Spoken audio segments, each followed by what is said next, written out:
Dodi Sudrajat kini murka usai beredar video dagelan terkait dirinya di TikTok. Sunan Kalijaga siap lapor ke polisi. Polemik ayah Vanessa Angel, Dodi Sudrajat kini semakin melebar dan bercabang. Belum juga usai kasus perebutan hak asuh Galaskai hingga pemindahan makam, kini dirinya disebut akan melapor ke polisi atas tudingan pencemaran nama baik. Dodi Sudrajat, ayah mendiang Vanessa Angel, meradang saat tahu ada video dagelan terkait dirinya yang viral di TikTok. Di video itu Dodi Sudrajat merasa namanya dicemarkan, terutama di depan Galaskai Andriansyah, cucunya.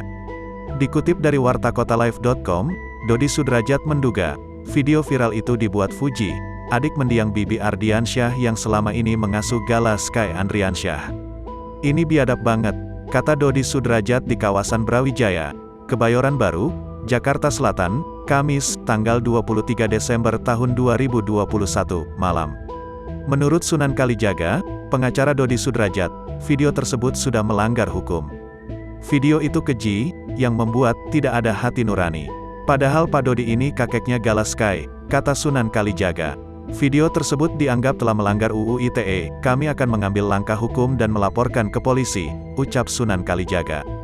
Eri Kartanegara, pengacara lain, pembuat video yang telah mencemarkan nama baik Dodi Sudrajat dianggapnya telah melanggar pasal 27 ayat 1 UU ITE. Pasal itu menjerat siapa saja orang di dalam video, siapa yang membuat dan mengunggahnya. Semua terancam pidana penjara, kata Eri Kartanegara. Selama ini kami diam karena mengumpulkan bukti. Nantinya kami akan laporkan ke polisi, lanjutnya. Hingga berita ini ditulis, belum ada tanggapan resmi dari pihak Fuji dan keluarga Faisal.